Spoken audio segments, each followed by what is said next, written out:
दोस्तों, आज मैं आप लोगों को फिर दोबारा से भारत के प्राचीन इतिहासों के बारे में, जो हमारे इतिहासों को ख़त्म कर दिया गया, जो हमारे इतिहासों को मिटा दिया गया, हमारे बीच में वो इतिहास लाया नहीं गया, कुछ इतिहासों के साथ जो छेड़छाड़ हुआ है, उसको मैं सबूतों के साथ फिर आप लोगों के सामने एक बार पुनः मैं हाजिर हूँ। और वो आज मैं बताऊंगा, जो आप लोग देखेंगे कि हमारे भारतवर्ष की जो पार्लियामेंट है, यूं कहा जाए कि न्याय का मंदिर है, पार्लियामेंट है, न्याय का मंदिर है। उस मंदिर के गेट पर बाहर संत शिरोमणि रविदास जी की मूर्ति लगी है। संत शिरोमणि रविदास की मूर्ति लगी है कि जो दुनिया में सबसे बड़ा एक पद होता है, महाज्ञानी का एक पद होता है, वह पद उनको मिला हुआ है संत शिरोमणि रविदास जी के बारे में मैं आप लोगों को बताने जा रहा हूं। जो संत शिरोमणि रविदास को कैसे हिंदू धर्म की प्रवृत्तियों में फिट किया गया, जो कि आज जीवन वह इस धर्म से दूर थे, आज जीवन वह इस धर्म से दूर थे, लेकिन फिर भी उनको हिंदू धर्म के दायरे में ले आकर के हिंदू धर्म के किताब और बुकों में उनको नामों को चेंज करके उनको फिट कर दिया गया। जैसे कि उनका नाम रैदास था, उनका नाम रैदास था, और वो लोग आप लोग जानते हैं वह कोई जाति नहीं थे, वह उनका कार्य था, चमड़े का कार्य करना उनका एक पेशा था। तो क्या हुआ, रैदास, रैदास के नामों को उन लोगों ने, चालाक लोगों ने बदल करके उनको रविदास का नाम दे दिया। आप लोग देखेंगे, और तो मैं कहीं नहीं देखा, लेकिन जो न्याय का मंदिर है पार्लियामेंट के सामने संत शिरोमणि रविदास जी की मूर्ति लगी है। और वह किसने लगवाया है ये आप लोग जानिए। भारत सरकार ने हमारी नहीं लगवाई, आज़ादी के लोगों ने नहीं लगवाया, भारत के कोई भी हिंदू धर्म के संस्थापक ने नहीं लगवाया। वह कौन लगवाया? अंग्रेजों ने लगवाया। जब वो पार्लियामेंट बनवाए तो उन्होंने यहाँ के सबसे बड़े नायक, जो विश्व का सबसे बड़ा नायक, भारत का सबसे बड़ा नायक का उन्होंने संत शिरोमणि रविदास जी की मूर्ति लगवाने का उन लोगों ने कार्य किया। लेकिन उसके बाद, उनके जाने के बाद चंद चालाकों ने, लोगों ने अपनी प्रवृत्ति में फिट करके उनको रविदास बनाने का काम किया। जैसे भारत के जितने भी लोग थे, जो लोग अंधविश्वास और आडंबरवाद से लोग दूर थे, लोगों को समझाते थे भी अंधविश्वास आडंबरवाद से आप लोग दूर रहिए, वो समझाते भी थे। ऐसे महापुरुष को लोगों ने हिंदू धर्म की प्रवृत्तियों में फिट करने का कार्य किया। जैसे कबीरदास थे, रहीम दास थे, रहीम जी थे, और संत शिरोमणि गुरु रविदास यानी रैदास जी थे। ऐसे लोगों को इन लोगों ने अपने प्रवृत्तियों में फिट करने का कार्य किया। ये आप लोगों के सामने है। अब मैं आपको बताने चल रहा हूं अशोक सम्राट। अशोक सम्राट ने, आप लोग जानेंगे, वह अपने शिलालेख में क्या लिखवाया। उन्होंने राजगद्दी पर कलिंग की लड़ाई लड़ने के बाद उन्होंने जब राजगद्दी पर बैठा, उन्होंने अपने शिलालेखों पर क्या लिखवाया, ये आप लोग जानेंगे।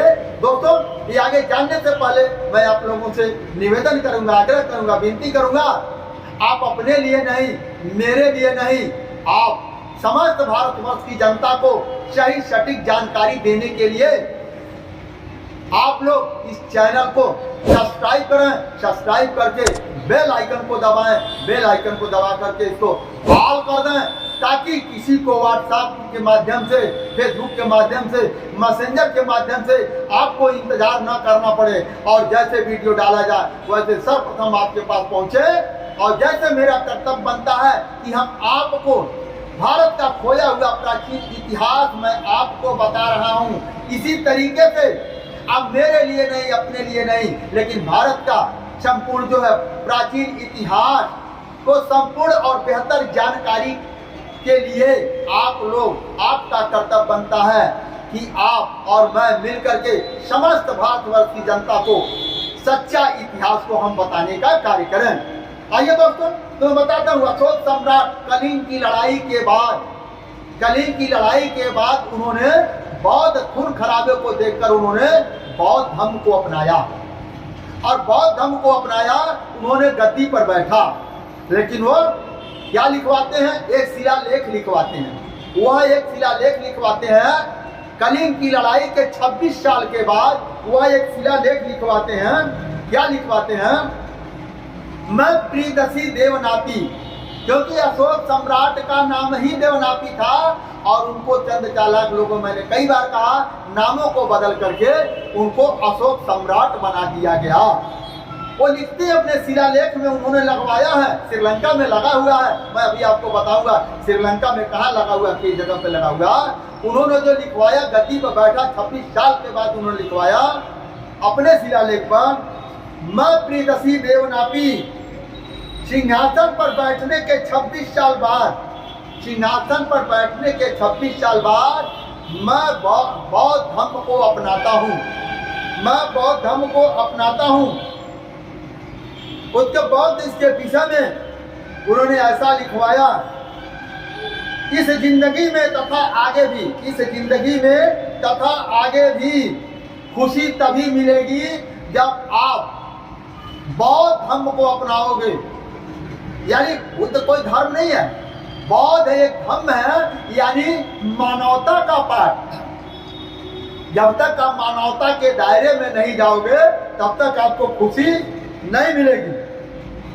बुराई से बचने के लिए, बुराई से बचने के लिए आपको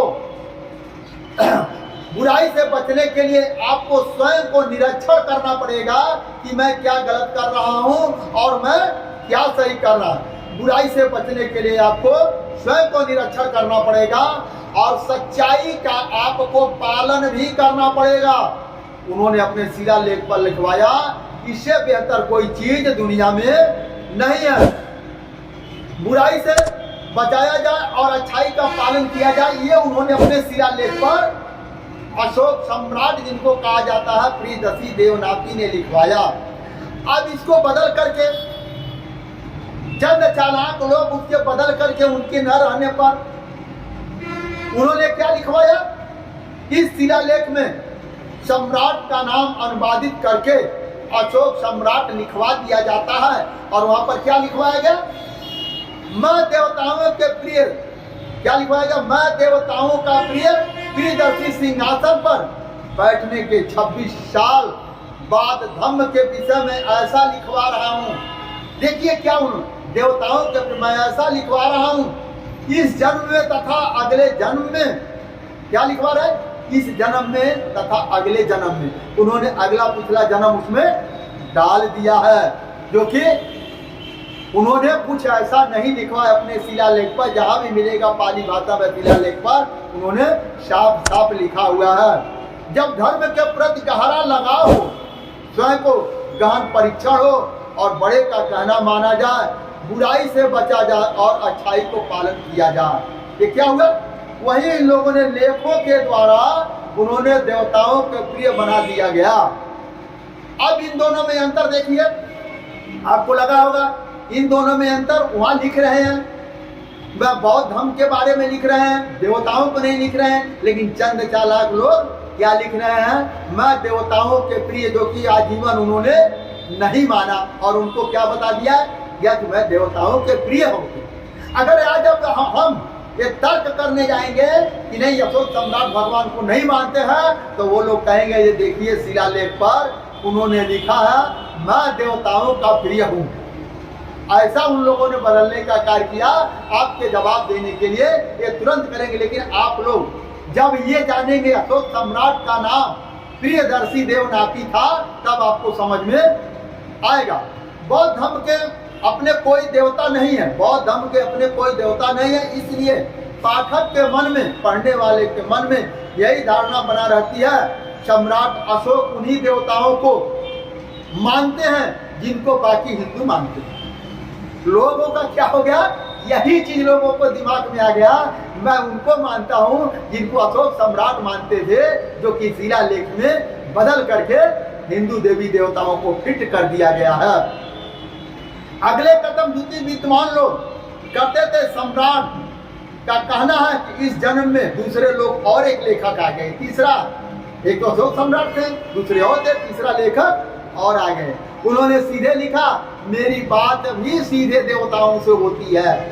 अशोक सम्राट को उन लोगों ने बता दिया, जो कि जिंदगी भर वो हिंदू धर्म को नहीं जानते थे, उस टाइम भारत में था ही नहीं, कोई ऐसा देवी देवता को नहीं मानते थे, लेकिन उनको बता दिया गया सीधे देवताओं के प्रिय है, इनका सीधे बात होती थी, ताकि आप लोग भी देवताओं को माने, ताकि भारत के मूल निवासी के देवताओं का जब वो लोग मानते थे तो आपको भी मानना बहुत जरूरी है।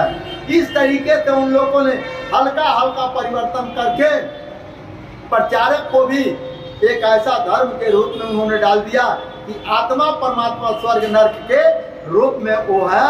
अशोक सम्राट को भी फिट कर दिए और उसी चीज को आज हम मानते हैं और वो गर्व से दिखाते, देखिए आपके महापुरुष ने ये माना है। तो दोस्तों क्या हुआ, लेखों के द्वारा हमारे इतिहासों को बदला गया है, भारत के वर्ष के निवासियों को ठगने का कार्य किया गया है।